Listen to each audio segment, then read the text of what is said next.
So you guys know as newer Christians that we are always kind of looking to the Bible to guide us in business, as kind of God is changing all of our business pretty completely. So I love this one in Proverbs 21:5. The plans of the diligent lead to profit as surely as haste leads to poverty.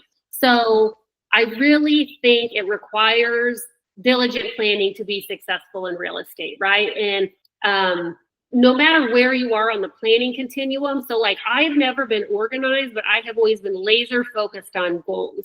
So like I always had goals that were guiding my way. So whether it's you're super systematized like I hope to be, and you have weekly, daily tasks that you're checking off to get you to goals, or if you can just start now with the bigger picture and the vision.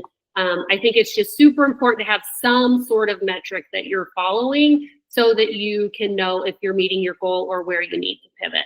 And then I also really liked in Galatians 6:9, let us not become weary in doing good, for at the proper time we will reap harvest if we do not give up. And I thought this was so perfect because real estate investing and financial freedom is not a thing that's going to likely happen 12 months from now, unless you come up into a huge inheritance or influx of cash that you really wisely invest. For Darren and I, a huge part of our journey has been in about the past 6 and 7 years when we've invested in short-term rentals. But like I said, guys, we've been investing for about 13, 14 years is when we started, and we've always had dabbled in flipping along the way. And so I'm just going to encourage steady effort and not giving up. And I believe with this last move that we will be financially free. We don't have numbers yet to support that, but I'm just so excited for what that means and how that will positively impact our life and change where we can kind of spend our time and our energy. So what I was thinking today, so I'm just going to try to get us all in kind of this zone, this like I can zone. I can and I'm willing, right? And so my question, I like a what if, right? Like what if I did this? What could my life look like? So, what if today you started? What if today you committed to put in the work to unlock your financial freedom, right? For us, it's super important to figure out this God purpose. We're really, really interested in that. How can we serve more people? So what if today was the day and you could come back and say, April 23rd, 2025 was the day that changed my life. And what if you committed to that consistent effort, right? That we learned about in Galatians 6:9, like not giving up before, I probably need to think of a new tagline because I realize magic isn't really biblical, but like, I like the don't give up before the magic happens, right? Because I saw it time and time again. I don't know how many agents we've coached, hundreds at this point, but it's just like they put in the effort, and then they give up before they can see the fruits of their effort. And that's going to be the same thing in real estate investing, guys. There's going to be a lot of prospecting in to find these deals, right? Not that you can't use the MLS, but likely these deals are going to be off-market deals. So we got to go find them. And then what would it mean to you guys if you had more time with your loved ones, more money to support your church, your causes, your aging parents, your newlyweds, your kids who are having, Lynette's having grandbabies, like, what would that mean? Like, I want to be able to do all of that. And Darren and I absolutely know what it is like to be totally off balance with work and the rest of your life, right? We know what it's like when we were selling 40 million a year and had a brokerage and all of this.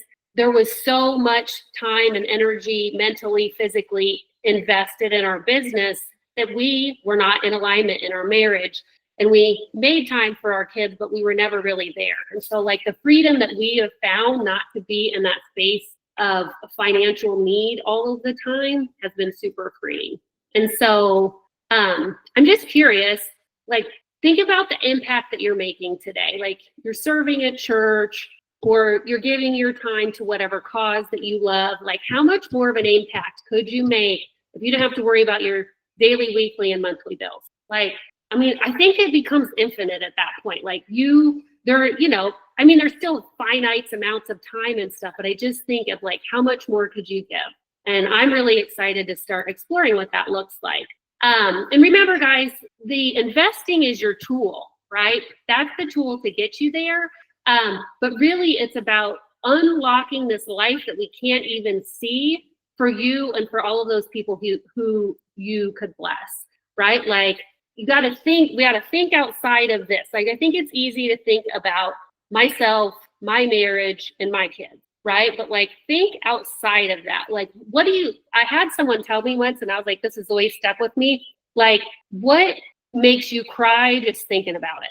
Like, what out there in the world is just like something that just breaks your heart that's going on in this world? And how can you make a small dent in that cause? And like I said, guys, this is simple, not easy. Is real estate simple? I think so. It's pretty simple, right? There's some weird things that happen, but it's pretty simple. But is it easy? Absolutely not, right? Getting clients is really hard. Prospecting is generally the hardest part for most people, and that's going to be the hardest part for people here.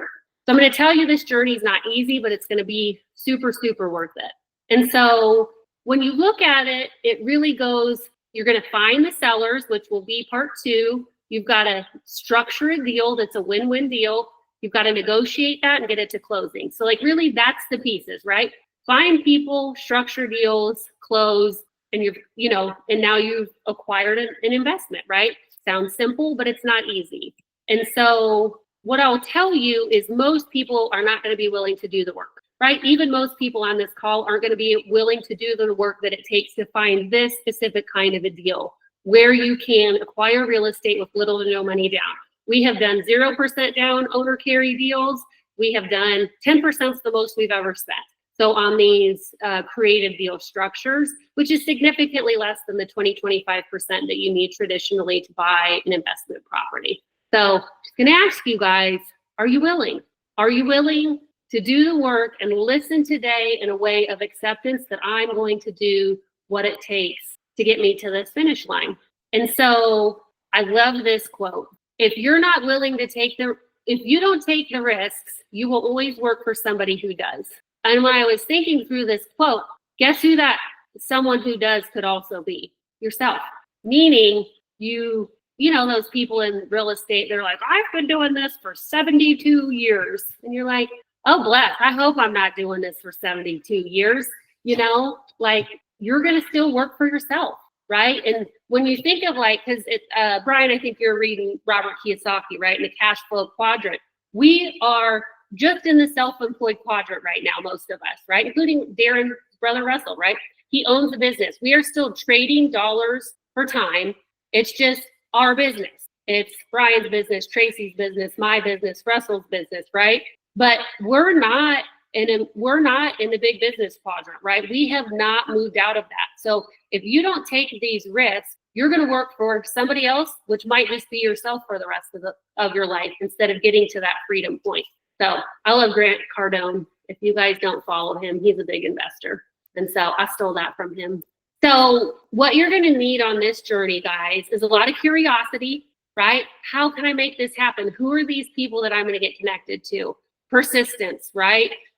When we get into, I did all of the research to find out all of the statistics about how many people we're going to have to contact to tease out these deals. It's a lot, right? That's a lot.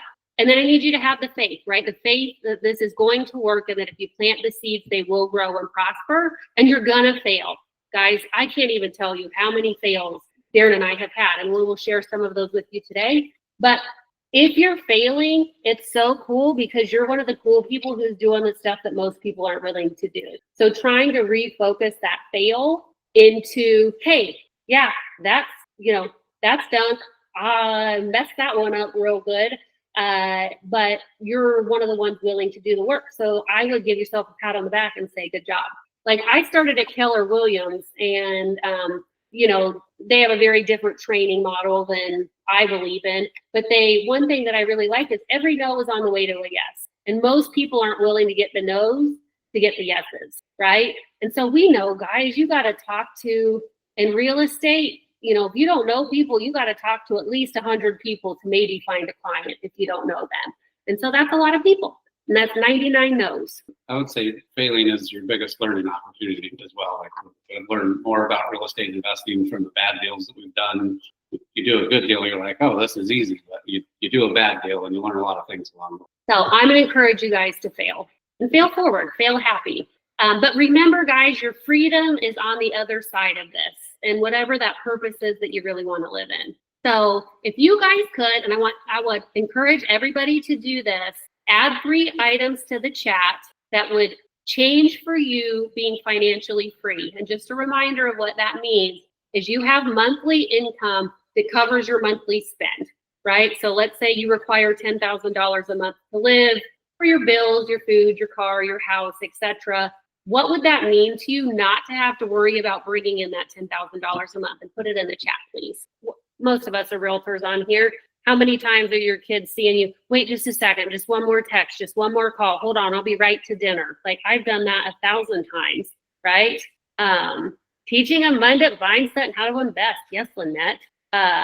Okay, so most of you are probably thinking, I want to be in, but I don't have all this money to invest, right? I probably should teach a class on how you figure out your income goals, because to me, you need to know what your number is, because raise your hand if you know down to within hundreds of dollars how much money you need to make every month. Okay, Tracy, anybody else? Okay, maybe Russell, awesome. Russell's more of a number guy than I am. Yeah. You really want. Yeah, Russell, are you like so cool you could teach a class? We're pretty good. I'm gonna add that to the class thing. Guys, you have to know your numbers to like, it's really hard to even know what you have to know where you're aiming, right? And so let's do I'm just gonna call it a figure out your number class, and we'll workshop that together. But everything, oh, your husband does, Ryan does. I bet he does. He might even have a good plan for us to steal. But today, guys, everything in here is going to be focused on low or no money down deals. Okay. So that is what we're focused on. We are not talking about 20% down, get a bank involved. We're not involving banks. We're only talking about deals that we can get for low or no money down. Okay. And like I said, this is where Darren and I want to go. Like, I'm super excited to start doing this more with you guys, because these last couple deals that we got, I really felt like, guys, this is the way to be. And then at our EXP conference in Cabo, Pace Morby spoke, and he like blew my mind. He is like a specialist in this. And so yeah, we're really excited. So let's get started on the meat and potatoes. Yeah, so kind of the three main kind of creative financing deals and things we're going to go over today are seller financing, or what most people would call an owner carry, where the seller is your bank basically. Subject to, which means you're purchasing the property subject to an existing mortgage, taking over the seller's mortgage, and then a wrap mortgage, which is kind of like a subject to, but with another layer on top of it. And we've got examples of all these and kind of dive into a little bit more. So our goals with any of these creative financing deals. Oops, sorry guys. Technology blip. Obviously the best goal, which isn't always possible, but is to get into something with a 0% down, which is going to give you an infinite return, right? So those that took the class last month on your ROI, your return on investment, your cash on cash. If you can get into a purchase with no money out of pocket, every single penny you make is profit, right? You've got an infinite return on it. Sometimes the goal is just to break even, and we've even purchased properties where we've been a little bit upside down on it, so we may be paying into it a couple $100 a month. In that scenario, only if you're purchasing a property that you see potential on the appreciation side of it. So if you're upside down, let's say $200 a month on a purchase, but it's something that you believe you can sell and make a $30,000 equity gain on appreciation in the next couple of years, it's definitely worth it. And I don't have my microphone on because we're reverberating back and forth, so I got to yell into Aaron's here. So down payment, we're always looking to get into something with the lowest amount that we can out of our pocket. Like Aaron said, nobody inherited any money here. All the stuff that we purchased is self-made, and so cash is always king in any sort of real estate deal. The more cash you can keep, the more you have the next potential deal. So if we can get into something that for the lowest amount out of pocket, then we're flexible on all the other terms. So first one we're going to go over is what is owner financing. So owner financing, those who aren't familiar with it, is the seller is acting as your bank. Typically, it's an investor who owns the home outright, doesn't have a mortgage on it, and so they can act as your bank. The seller is going to provide financing, and you're going to make payments directly to the seller. No bank needed, no appraisals, no lending, anything like that. And we've done quite a few owner carry deals, and the person that seems the most willing to do these is a tired landlord. So just something to think about. That's how almost all of ours have come together. And we're going to talk a little bit about that here in a minute, but just thinking about like, even who do you maybe personally know? That has been the one that has yielded us the most opportunity in owner carry land. Tenants, toilets, and turnover get tiring after a while, right? And so looking for an investor who's on the exit, but doesn't want to pay all the taxes. Typically somebody who has a pretty decent portfolio, has been a landlord for a long time and is just tired of it and ready to get out. Right? So other sellers who benefit from an owner carry, any seller facing foreclosure, needing cash and a quick close, sellers who don't want to do repairs, can't sell on a traditional lending, avoiding realtor fees, the Zillow for sale by owner guy, sellers with poor credit, damaged properties, or even if they just have high equity left in the property. Again, sellers looking for a fast sell, or to minimize taxes, right? Because if you're selling and you own a property outright, you're facing a large capital gains tax bill. So if you can own or carry and receive, monthly income versus a large lump sum payment, you can avoid capital gains taxes that way. Or like I said, the seller or the landlord who's just looking to retire, downsize, get out of the toilets, tenants and turnover business. One of your freebies today, guys, is going to be like a template for communicating owner carries and the benefits to a seller. Kind of almost like a one sheet that you might send over in an email follow-up when you're having a conversation. So that should be super helpful for you guys. So you guys are like, who would want to do this? Would you use one of these for an Airbnb all day? These last two deals, they were really, really creative and very wonky, but they're all Airbnbs. So one has two Airbnbs on one property and the other one is one Airbnb. So absolutely. You just need to remember, guys, and session 2 will be more about the numbers, but you need to remember, right? If you weren't at our 101 on Airbnb Blueprint, it's about $10,000 a bedroom to furnish. So if you're getting a 3-bedroom, you've got $30,000 coming down the pike in getting your house ready. So just again, we're going to talk about that more, but just stuff to think about. And you're like, why would anybody want to do this, right? Why would anybody want to become the bank and do this non-traditional? Well, for owner carry, there's a lot of pros for an owner. So, right, it's a quick sale, guys. Most title companies or lawyers can get these done in 5 to 10 business days. If you're a seller who's used to obtaining income from your rentals, you're going to continue on steady monthly income. Oftentimes, you might get a higher sales price. If you're willing to offer flexible terms, you may get a higher sales price for your house. So like one of our ones that we just closed on, we got a smoking deal and got like $300,000 off what they had just purchased it 2 years ago. So they bought it for 1.625. We got it for 1.325.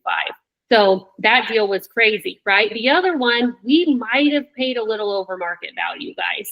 But we've got a 5-year balloon, which we're going to talk about today. That's just our payment terms. And so we believe in 5 years we'll be protected. So just know, if you can get somebody, if you can find a deal, like I said, that even breaks even with the amount of capital that you have, there are so many benefits to owning real estate, right? Depreciation, loan pay down, equity appreciation, all the things. A lot of times there's no realtor fees. I know there's lots of realtors on there. I think using your commission to negotiate deals is super smart. That may or may not fit here. They're earning interest, right? So let's say they have a $300,000 rental and they sell. They're going to have to pay capital gains of 15%, right? On top of their tax bracket. So let's say for easy math, they're in the 30% tax bracket. I know that's not a real one, but whatever. So then plus 15%, that's a 45% taxes.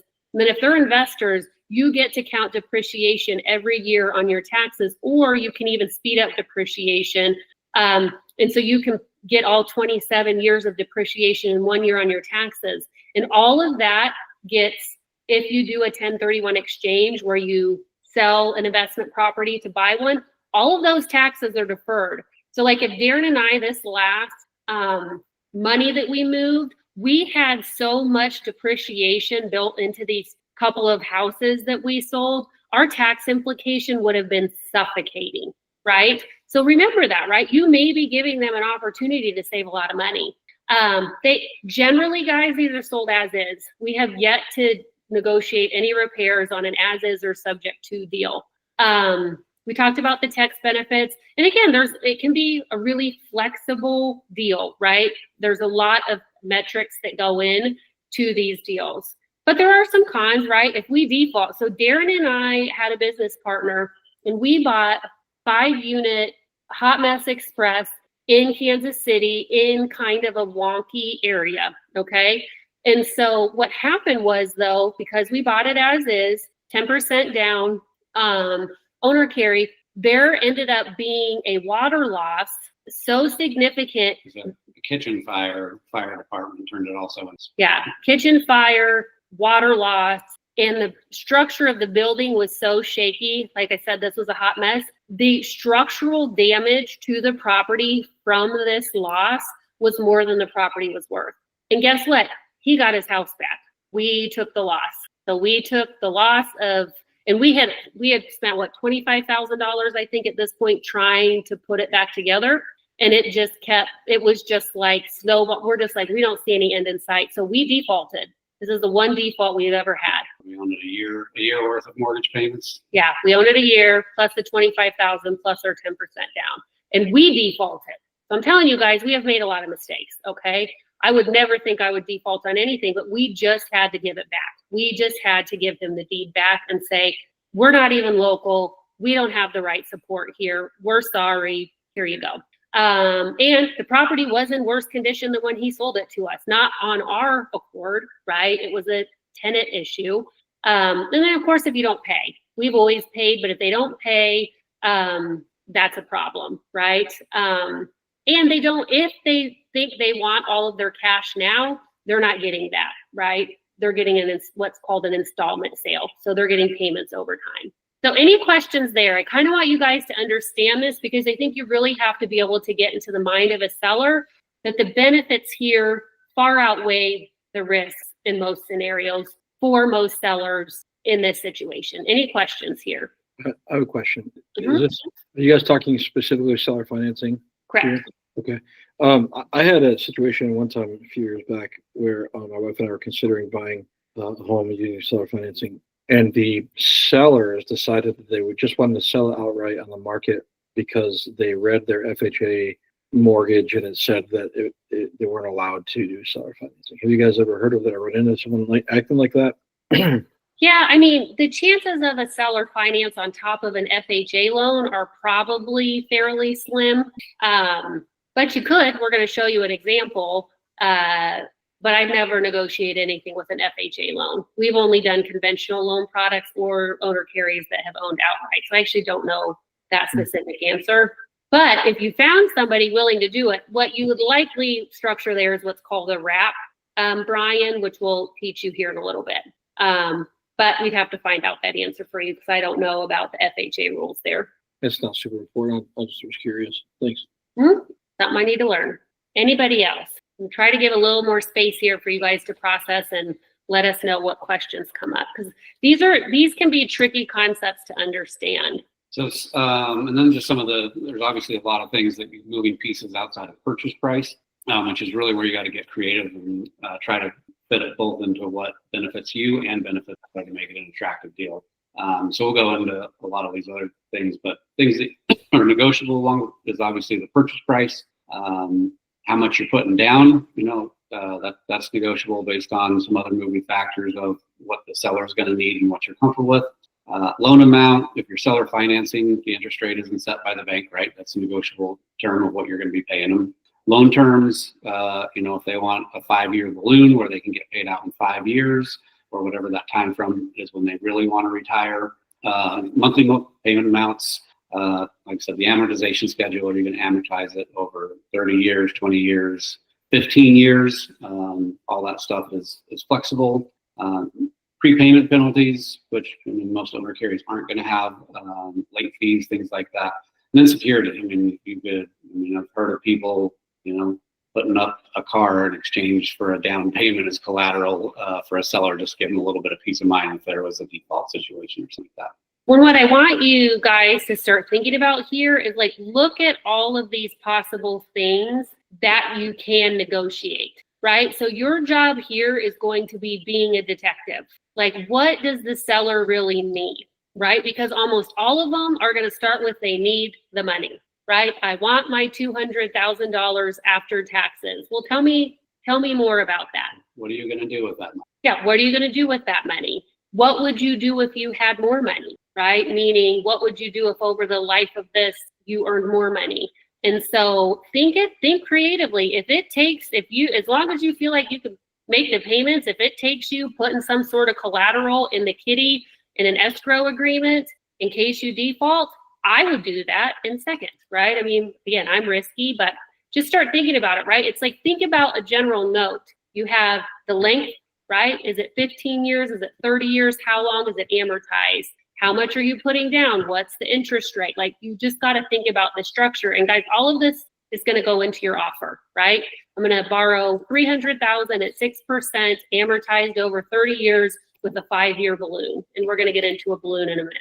But all of that is going to go in most of the contracts that you're going to see. And most people are going to get stuck on purchase price right away. Like, that's the end all be all. Like Aaron said, we've likely overpaid for a property. Had somebody who tried to sell it on the open market couldn't because they were overpriced. If you're willing to give them the price in order to get some of the other terms, if you can get smoking interest rate, if you can a low down or zero down payment, you're likely not going to keep that house for 30 years anyway, right? If at the end of 5 years you're able to sell it and you rode some appreciation along the way, just because you overpaid for it up front to get the other terms that make it work for you, just don't get stuck on purchase price. I'd say purchase price, guys, is honestly pretty low at the bottom of the list of things we care about. Interest rates way more important, down payments way more important. Because again, it just doesn't matter as long as you have a long enough term to catch up for whatever that is. So if you got questions, stick them in the comments, or if you feel like you got something you want to share, please do.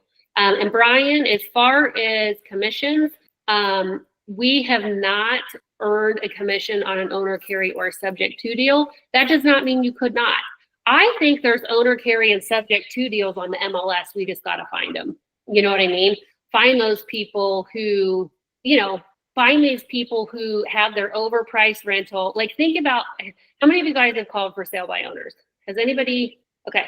Owner carry people often fit into the same box of people as for sale by owners for some reason, right?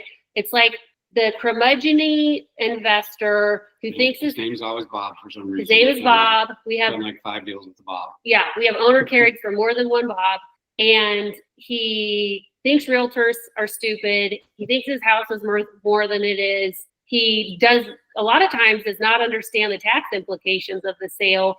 And so if you can give Bob a little more money that you don't care about, that's not coming out of your pocket right now, a lot of times that's a way to diffuse them and get them talking. Like, what if I gave you your price?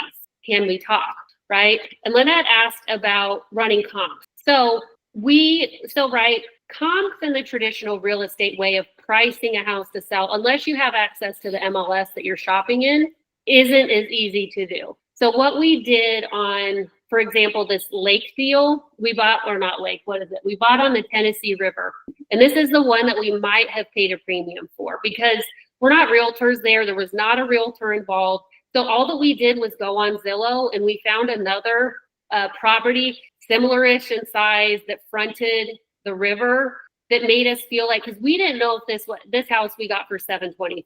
We didn't know if this house was $725, $550, or $900 because we had no metrics to work against because we're not in this market, right? We had no idea. It was like throwing a dart at a dartboard. So we just did Zillow research to get us in the ballpark, right? Just to make sure, because this one has a 5-year balloon, meaning at the end of 5 years, we have to refinance them out or sell. We just needed to make sure in 5 years we weren't in a pickle, right? That we weren't in a spot that we couldn't exit.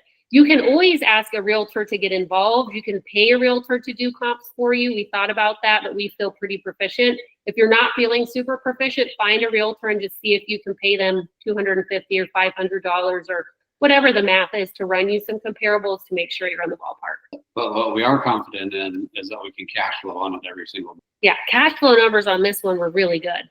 It is bringing in a lot of money. And so, and we negotiated, we subject to, which you'll learn about next. So they kept the loan in their name, but the title's in our name at 2.75%. And we negotiated our owner carry for the remainder balance at 2.75%. So is that more important than the purchase price on $725,000? Versus an investor loan right now is at 8% interest. Yeah. In that ballpark. I mean, all day, every day. And that's why we're going to work through the numbers with you guys some next time to really, that's what matters. And it just, how do you get there? It's like a jigsaw puzzle. Okay. I need at least this much income, right? Maybe it's zero. You're zero. Maybe I need no income. Maybe break even's fine. Or, our goal, like we said, is a minimum of $1,000 a month net profit is our minimum. And our goal is closer to 2. And it works there. It's making a lot of money because our interest rate's killer, right? 2.75 investor money, that's crazy. And we're going to try, our goal is to renegotiate at the end of 5 years, right? Nothing saying you can't say like, hey, this is working well for me. Is it working well for you? We have the option to extend it 2 more years. A 5-year balloon with the option for adding 2 more. Yeah. So guys I love negotiating. If you guys find any of these deals, this is like my sweet spot. I talked to these guys that we bought this house from no less than 7 times to get this deal to come together. Yeah, it was probably 3 months from start to finish. Yeah. 3 months start to finish, came together on the last day of our exchange. And I just want you to know. So just think about that. You got to get your creative hat on. This is not a standard deal, but we're going to make it very simple today. So probably by this second to third session, we're going to get more like nitty gritty, like really let's try to figure out how this could work. So let's say this house is on the market right now for $250,000. We've got this tired landlord, right? Tenants, turnover, they don't want to deal with it anymore. And for those of you who are realtors, it is not easy to sell a house with a tenant in it, right? Sometimes those houses are just sitting because you can't get showings. That's like my least favorite thing to do is sell a house with a tenant in it, okay? So what did we do? What could we structure here just to start giving you guys ideas, okay? So in this one, because like I said, if we get 10% down, we usually feel like that's a win for us. So if let's say it was $250 and you're like, oh, hey, Bob, I'll give you your $250. I know your house isn't selling on the market, but I want a 30-year fixed loan at 5% interest, okay? So my down payment's $25,000. And then here's your principal and interest per month. I didn't do taxes and insurance because everyone's taxes, wherever they're looking, are going to be different, right? But that does need to be part of the equation, right? So how would you feel if you were going to negotiate this? And even put yourself in the seller's shoes, like whatever, if it's currently a rental, right? And it's a tenant occupied, what's he making per month? And versus, the headache of having a tenant in there and dealing with the toilets and whatnot. He was still able to make $1,200 a month and then take the headache off of it. Any questions about this? Is a very simple structure, very straightforward. Down payment, you've got less than market interest, which I would be super interested in. If you guys aren't realtors, like interest rate is so impactful, way more impactful than you realize. It is insane how much interest rate changes your payments. Like we had a townhome in a new build community, and because they bought all the money and had the better rate, it was $500 a month cheaper to buy a brand new house than our client's townhome.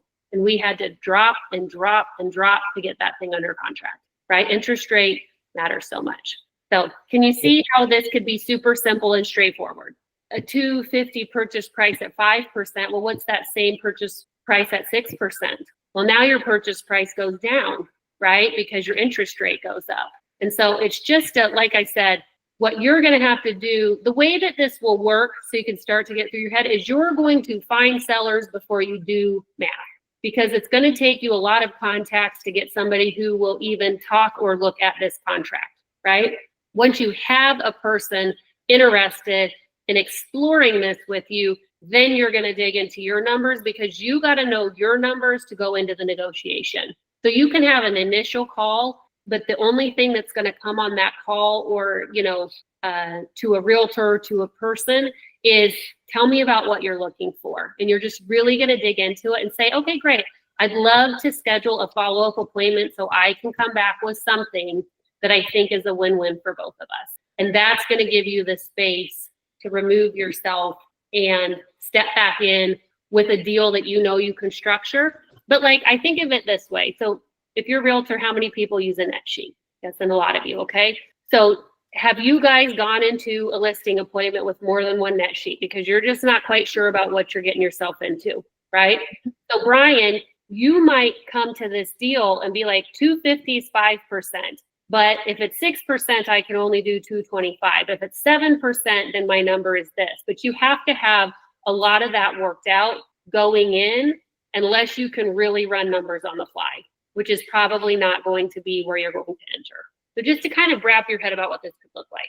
So the typical for sale by owner person is set on price. I'd say usually if you could get an agreement on price, you can structure something that'll work for you. So, but if I was an owner, Carrie, I'd want more interest. That's what I would want, right? Because those numbers, a percent of interest over the life of a loan is a heck of a lot more than $25,000 on purchase price, right? But they don't think that way usually, at least in our experience. Good question. So, so benefits for the buyer, for you guys trying to structure this deal. Obviously, like we said up front, our cash is king, right? We're always trying to stretch every dollar to purchase more properties. So, being able to get into a house for a 10% down loan with no closing costs and all the other stuff that goes into it, it's pretty hard to find a 10% down unless you're still able to use conventional financing. So no bank needed, especially if you already own investment properties, businesses, things like that. How fun lenders are. And then fixed interest rate just provides stability, predictability with your payment as far as a rental amount. And then the quick sale, the seller financing without appraisers and lenders like that, you can close in about 10 days typically. We kind of already talked about this, guys, so I'm going to move through this, but just kind of some of those things that we're working on, right? Generally in this scenario, it's going to be, the pain in the butt that this person is not going to have to deal with anymore, right? Maintenance, tenants, turnover, all of that. And the taxes are super important, guys. If you're looking for owner carry, you need a basic knowledge of their tax benefits, but I did break that down for you on a very simplified level for one of your freebies today. I'd say most of the sellers we've dealt with don't really understand the tax laws of when they sell and how much they're going to owe if and when they do sell. Being able to walk them through that and kind of explain the advantages of an owner carry getting installments versus a lump sum is a huge benefit. And I can't remember the number, guys, but it's a high number of investors own like 5 properties or less, right? So most investors might not have all of the knowledge that maybe Darren and I do because they only have 1 or 2 rentals, right? And so they haven't really looked into all of the tax implications on the sale, right? Do you have issues with current tenants? We absolutely have had issues with current tenants. Mm-hmm. Absolutely. We've had all the issues, right? We also, guys, because we were poor when we started buying $35,000 houses in Kansas City, in a market we didn't know, in a place that we didn't live, because back then you couldn't use rental income toward your debt to income like you can now. So, and you had to have 2 years of being a landlord before they would count it. So we just had to enter somewhere. And I was a speech therapist and Darren was in insurance. So we were falling behind a little bit every month. So just trying to qualify for something is what we did. So we had a lot of issues, a lot of issues. That can be also part of your negotiation. Part of your negotiation could be like, you have to get your tenant out. Yeah. When you purchase a home, yeah, we have had purchased a home with a tenant and had problems. Absolutely. Absolutely. That's why if you're concerned about that, you can try to make that a contingency of your offer. That, this deal will close in 60 days, but we want your tenant out. But that might take away your bargaining power. It just depends. But yes, absolutely. You can put all sorts of contingencies in there, just not related to this, but a side note. Me and Aaron bought a flip one time that a hoarder lived in, and we put it in the contract. Like, we didn't believe that he was really going to get all of his stuff out there. We didn't want to deal with it. We put it in the contract, like, day of closing, our price goes down $15,000 if there's more than one dumpster full of stuff left in this house. Mhm. Yeah. And we had a tenant that we took over in one of our first properties, and she lived there until we sold it. So she lived there like 7 years. She literally took everything when she moved out. She took out our cabinet. She took out our appliances. She took our AC, took everything. So we've had, but again, that was what I would call a C or D class property. So just cautionary tale there. If you get in, there are benefits of a C and D property. Generally, the cash flow is much better, but then stuff like that can happen, right? And we don't know where she went. We didn't live there, right? I don't know where grandma went or who she took. So we literally had to put, I don't know, 20 grand into that house to She sell had it. smoked 2 packs a day there, 7 years too. That was a fun one. Yeah. So yes, I mean, bad stuff can happen, but don't let that deter you. Most of our experiences have been good ones, but yes, we have horror stories for sure. But then you guys are like, so you're like, hey, Darren and Aaron, you said this is going to be cheap. So let's go through a scenario that we figure out how to get this down payment down from 10%. Okay. So always just kind of figure out where they need to be and then figure out if you could structure it differently, right? That's how we ended up getting these last 2 deals. We finally came together because finally after like 6 or 7 times of talking, we finally got to what they really needed. And it was a certain number of cash. And so then we had to figure out how to divide it between 2 deals. And then we got to be in the driver's seat and get these lower interest rates and some other things that made sense. So go ahead. Oh, this is mine. Sorry. Okay. So let's say you're talking through and you find out that this person is on a fixed income and you ask the questions are going to be your friends. Would a higher monthly payment be beneficial to you? Get them to the yes, right? You want to get them to the yes. So then you negotiate down to a 0% down payment, right? And remember, just because you've negotiated and gotten a yes somewhere doesn't mean you still can't negotiate to a different yes. So we just did this on one of our traditional Airbnbs. She wanted to drop her price and not give us more commission, and we needed more commission. We added a bocce ball to the backyard and a little mini golf course. So we needed capital to make this Airbnb like we liked it. And we said, hey, your net is still the same. And she almost didn't take the deal, but it was the same numbers. But she didn't want to structure it that way. So we got a yes to a net, and then we restructured the deal, right? So get a yes to something, and then you can figure out how to restructure it. So here's this easy math, right? So if there's no down payment, so the monthly payment on the 225 loan was $1,207. On a 250 loan, it's $1,342. So they're making an additional $134 a month, right? And then show them these numbers. Interest over the life of the loan. Is this loan going to get here? Likely not, but the numbers are very positive, right? So if they made $209 in interest on $225, look, they get to make $233 interest, which is a difference of $23,000 to them. So you're getting an extra $134 a month and an extra $23,000 in interest on the loan. Would that work for you, Mr. or Mrs. Seller? So just be thinking about different ways to show them numbers to make it a win-win. You're not trying to pull one over on them. You're just trying to educate them and get to the point where it works for both of you. Any questions on that? And like I think the longest we own 7 years might be the longest we've owned a rental property or something. So you're not really going to be paying all this interest, right? You're likely going to refinance out of it, sell it, buy something different. You know, in theory, if interest rates dropped way back down to the 3s again, probably not going to, but if that were to happen, right, you entertain refinancing. So let's jump into the next one, subject to. So subject to just means you're buying the property with an existing mortgage and taking over the existing mortgage. So you take control of the property, you pay the seller's existing mortgage. The mortgage is going to remain in the seller's name, but you're going to take over title to the property. And you can negotiate down payment. It can be paired with an owner carry, which we'll get into a more, little complex thing. But if it's just a straight subject to, you're maybe doing a down payment for whatever equity they have in the house and then taking over their existing mortgage.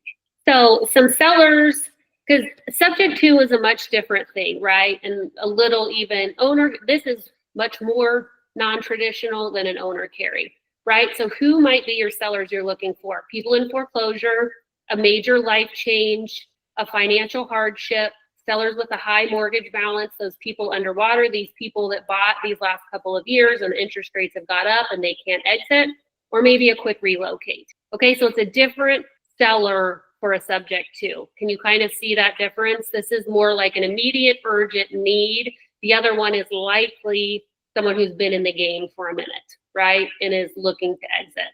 So that's who we're looking for here. So for the sellers, the credit protection, obviously if they're in a financial hardship, you're going to take over on-time payments for the mortgage to help improve or keep their credit score, avoid their foreclosure.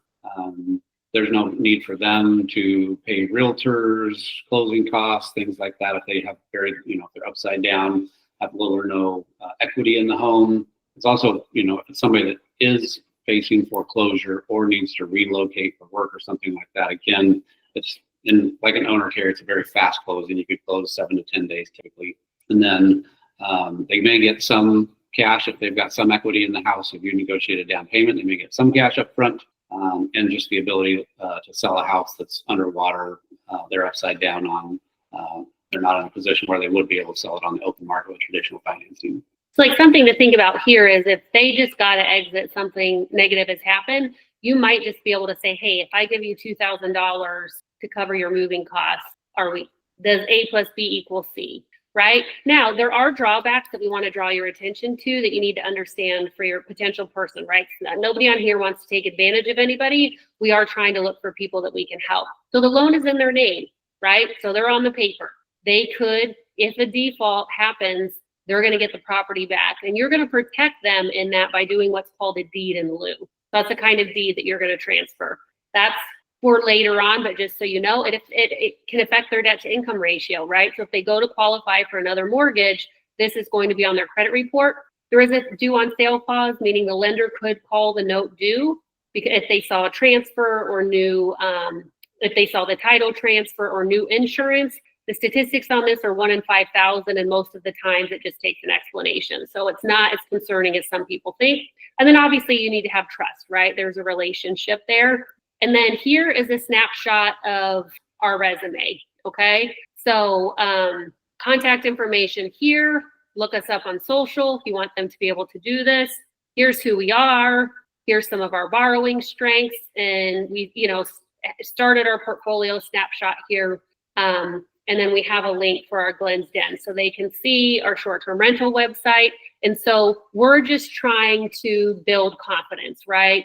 How long have we been investing? How long have we been in real estate? All of those things. So just kind of want to show you what this might look like. And this, again, is something that can be shared on a follow-up to your call, a follow-up email. It's going to be a lot like prospecting for clients, right? You get connected with them. You need to stay connected with them because generally these deals take a second to tease out. Say the due on sale clause is probably going to be most people's first objection. And like Aaron said, the statistics are like 1 in 5,000 that it actually happens. As long as the bank is still receiving their mortgage payment, they have no reason to call a note due, right? They're in the business of making money. They want their interest. If they call the note due, they got to pay it off and you're going to go finance it with somebody. So just some stuff, just some more information, just to show that kind of what we're teaching you guys we're actively using, right? And so, so that's there. So I would encourage you guys by our next part 2 meeting to have your resume done, right? And I did do a template for you with rentals and without rentals, because I know not everybody on here owns rentals. And so you just have to, it's just like when you're a new realtor. If you have no clients, you spin it that you get all of my attention. And if you have all the clients in a team, you do experience, right? And so you just kind of got to work with where you're at. And then, Anna Kate, for your question, we have a template draft of a contract, basically. And it depends on if you're in a title state or an attorney state, like here in South Carolina with an attorney state. Basically, once we got to closing, when you give it to your closing attorney, they'll go through and actually write up your closing documents with specifics. Like I've had the attorney call me and be like, hey, I got your draft. Let me just let's make this clear, get on a three-way email, here's the terms, just to make sure everybody's on the same page before we get to closing. And the closing attorney will actually draft up your closing documents with the specifics of payment dates, interest rates, all that stuff. I mean, for legal closing. I guess the scenario I was talking about, these last two we did, one was in North Carolina and one was in Tennessee. So we're not licensed in either one of those states. So we have, we're not obligated to put things in writing and on contracts. We could just, they didn't have a realtor. We weren't a realtor there. So it was a little looser. Okay, so this one has less things that are negotiable because you're taking over payments on an existing loan. So in a straight subject to with no additional owner carry, you have escrow contribution, and we're going to go through all of these quickly. I'm actually just going to go through the slides to keep us on track here of the different things that are negotiable. So we have seller escrow. So most people on this call are going to know what that is, but that's that account that your lender uses to hold your property tax and homeowners insurance. And so that's negotiable, right? It's in the kitty, right? It's usually a few $1,000s, right? The deals that we've structured on subject to, we prorated the taxes and then we refilled the escrow with our new insurance policy. And so, but you could negotiate it to stay in there to reduce your immediate out-of-pocket expenses. So this is a smaller line item, but if you're getting down to the nitty-gritty and you need to give something, this might be a good give. And then a balloon payment. So like a subject to, if say they've got a 30-year loan on the property, they've got 20 years left. Well, they don't want you to hold their note and their mortgage and their debt to income for the next 20 years. So a balloon payment is just saying at the end of X, we typically go 5, I would say anywhere from 3 to 7 is probably a typical range that the full balance of the loan is due. So the benefit of the seller, since the loan's in their name, is that it gets the loan out of their name at an agreed upon time. And then for you, if you've got, as long as you've got that spaced out enough that when that, I guess you're assuming that interest rates are going to come down or equity's gone up enough that you're going to be able to refinance that out in a traditional loan whenever that balloon payment is due in year 5 or year 7. So if y'all need to get like savvy on how you sound, if you're talking to an investor, you would say, I want $300K at 5% on a 30-year AM, so a 30-year amortization schedule with a 5-year balloon, okay? So price, interest rate, term, balloon. There's almost always going to be a balloon in these deals, unless it's an owner carry of some old dude just going out, right? But then, if he dies and you end up in probate, you might be at a balloon, you might be in a situation where you got to figure something out. So that's how, if you want to be savvy and if you're talking to somebody, that is the lingo, an AM, a term, and a balloon, okay? Don't start with a balloon. Don't start with a balloon, add in a balloon, okay? So on the subject to, everybody's pretty much in the loop on it, other than the mortgage company. You don't want to be obvious with the mortgage company that you have a new owner, but paperwork, titles, deeds, all those things happen just like an additional sale. You just make sure that the title or escrow company isn't sending out payoff statements to the mortgage company. okay, so at the end of this term, if you can't renegotiate, you got to sell and pay it off, or you got to refinance, okay? That's what happens at the end of a balloon, one of those two things. So credit for repairs, highly unlikely, but it's always part of the kitty. You could ask for a credit or like a new roof to be put on, but I would say don't expect this to happen. Personal property inclusions, this could be trying to negotiate furniture, or if you're buying a farm, a tractor, right? All of that, because remember, you want to give them as much as you can. Like, how can you make this work for them, but also that works for you? So just think of these things, Obviously, we're in the Airbnb space. We're looking to buy things fully furnished. And let's say they're in a relocation, you could get a lease back, just like we do in real estate. You could say, hey, we'll negotiate a lease rate that allows you to stay in your house for a couple of months, right? But protect yourself there. And then of course, any of the closing fees, all of that's negotiable. So attorney fees, closing fees, we always try to start with them and end at 50-50. Okay. So let's get in to one of these examples, real world example. So let's say a house in Belton, South Carolina, home value is at $200,000 and the seller is facing foreclosure. So the deal structure, we're going to say $180,000 purchase price. So we're going to negotiate the price based on, fees paid with traditional sale. You're not paying realtors, all those kind of things. And we're going to take over the existing loan. So we're putting zero down payment. We're assuming the seller's loan at the 180,000. Not assuming. Or sorry, subject to the 180,000 existing loan that they have at 5% interest, and the seller's monthly mortgage payment is $1,000 for principal and interest. So the win-win is we get the property for no money down.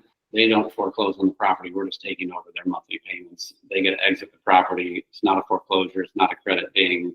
They can move on down the road. The thing you have to know about a foreclosure is if they're behind on payments. So remember that. And you might be willing to make them whole. You may be willing to make them whole to get this deal. Meaning this is principal and interest at 1,000. So for easy math, let's say they're 5 months behind. That would be a foreclosure schedule. You may be willing to pay $5,000 to get them whole. So when you assume a mortgage, like that's pretty specifically FHA and VA, and you're actually qualifying and taking over their loan, subject to the loan and everything stays in their name. You're just taking over the payments and the obligations to it. But the mortgage company doesn't necessarily know that. Foreclosures, though, just make sure you do your due diligence and you know where they're at, right? But you're going to be asking for payment notes and stuff, guys. Like if you're in this, like we got a payment, coupon to see. I was like, I want to see everything. You're telling me you got this rate. I need to see it. I need to see your balance. I need to see if there's any late payments or things that I need to know about before taking this over. And that can become part of your negotiation. If they're wanting $10,000 down and you find out they're $5,000 in arrears, you're like, well, I'll catch you up and I'll pay you $5,000, but I'm not paying both, right? You got to add to any part of the moving pieces. So again, this is a very simple overview, but I'm just trying to get it to so you guys understand how these work. So the next piece is a wrap. Most people just refer to it as a wraparound financing is the proper term.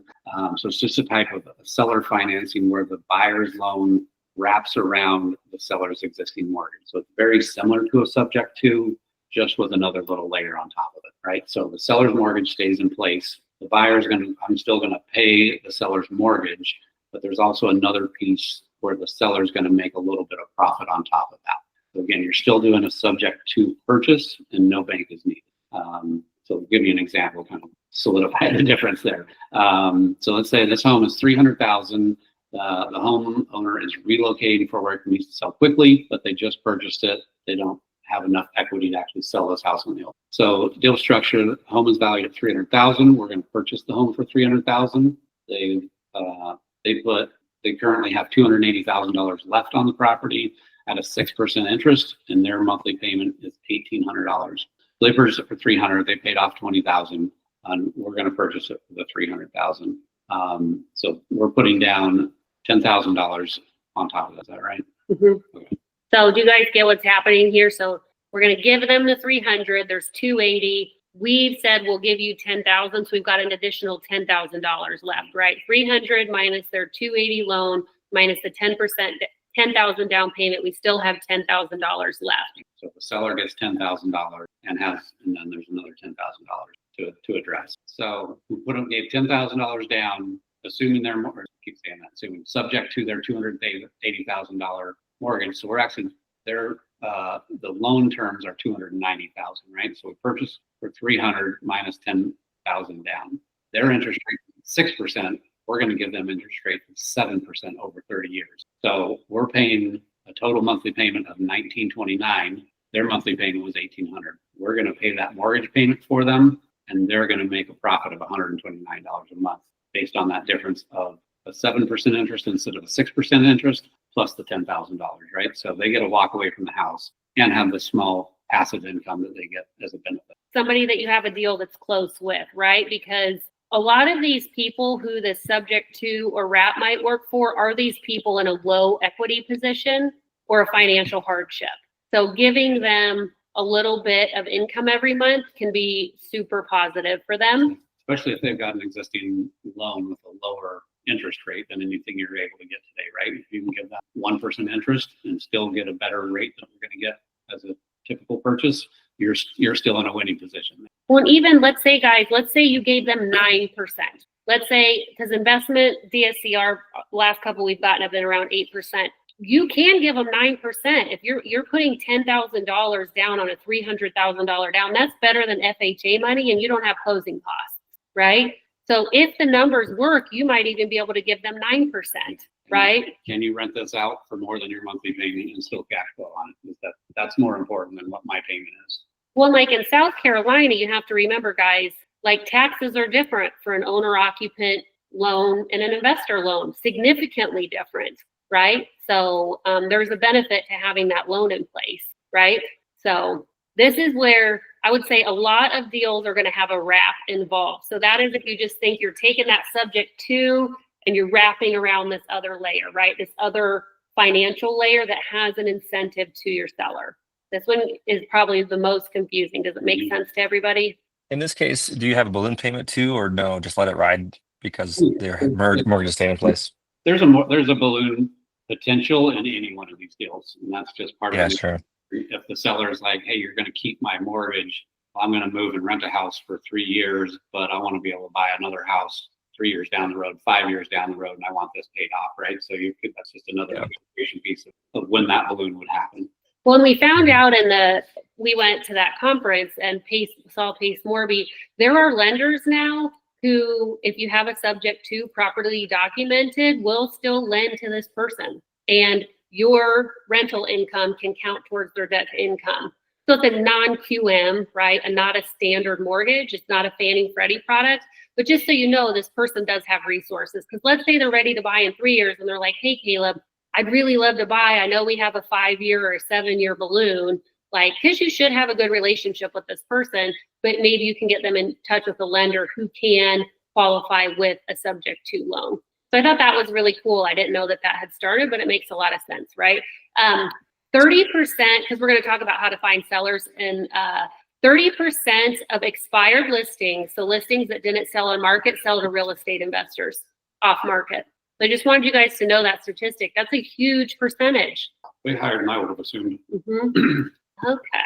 So just a reminder, quick overview, right? You get it for $10,000. That's a win. No banks, predictable interest rate. And right, guys, interest rates can flex. It could be 5% 1 year, 6% year 2, 7% year 3. I mean, you could structure this. Literally, the sky's the limit because you don't have a bank involved. This is where Aaron's brain gets good, because there's literally endless possibilities of negotiation. My brain does not go there.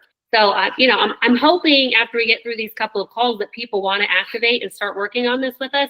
And I would love to work with you guys on creative structures. So since we have a couple more minutes, we're going to do just one more wrap example because these are really important to understand. Yeah. So then things get a little crazy. So same scenario, $3,000 home value. Excuse me. The homeowner is relocating for work and needs to sell quickly. Let's say he's in a new build neighborhood and there's 200 houses available that are similar to his, and he just can't sell it. So again, purchase price is $300,000.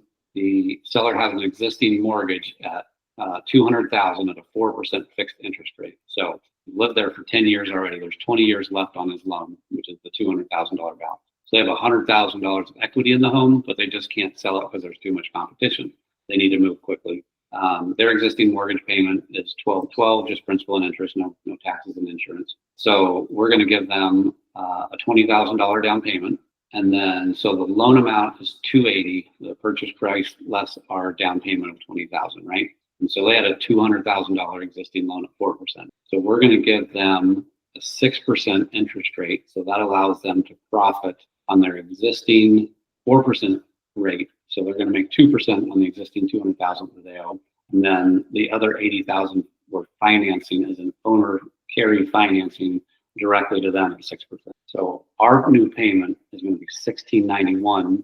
So the seller's actually going to profit $479 on this deal and be able to sell their house, relocate, and move on down the road. But again, so with a 5-year balloon, right? That's at the end of 5 years, we're going to have to sell or refinance this house. So this gets a little more fuzzy math, adding two moving pieces together on top of that, right? So again, they're going to make 2% on their existing loan, and they're going to make 6% plus an $80,000 owner finance. So it's really a subject to and an owner carry kind of combined into one loan term. Does this make sense? So this is kind of just trying to get you guys to start thinking about how these could be structured. So he or she is literally making 2% on money that they've borrowed from the bank. That's cool, right? That's not money that they own. That's not their money. They are making money out of nothing, right? So this could be a really, really good deal for them. So we just want you to see that a subject to can work where there is an equity position. It does not just have to be where there's no equity position, right? Both of our subject twos had an equity position that we just did, right? But we negotiated through it. So any questions on this one? It's literally infinite possibilities with the creative financing you can do. You just have to find a scenario that works for them and a scenario that works for you. If you gave them $20,000, there's still an $80,000 spread. And so if they're trying to buy a $300,000 house and they've got $100,000 equity, they're not going to interest rate and down payment, right? They're probably your two biggest moving pieces. If they want more down, you try to get a lower interest rate. If they want a higher interest rate, you're getting less down, right? And wherever that balance ends up, that it's a win-win scenario. So, I mean, the less you can put down Yeah, and the that makes less sense. you can finance, the better, right? But we're just trying to get you to think about like how it could work with people that have some equity but don't own a house outright. So we're not doing a full owner carry, right? Because that's if they own the house outright. This is like, or it's not a full subject to because there's equity involved, right? So we'd have to kind of figure out how do we bridge this opportunity with a wrap. Start following or get involved with Sub 2. He is Pace Morby, who we just listened to. I mean, you can get on coaching with him. There's all kinds of stuff you could do. He has a book. Highly, highly recommend. Follow him on social. He's funny. He's got a lot of paid coaching programs and things like that. He has 1,000 YouTube videos to watch. Yeah, and his book. So like if you're nerding out on this and you want to like get nitty gritty, totally get into his world.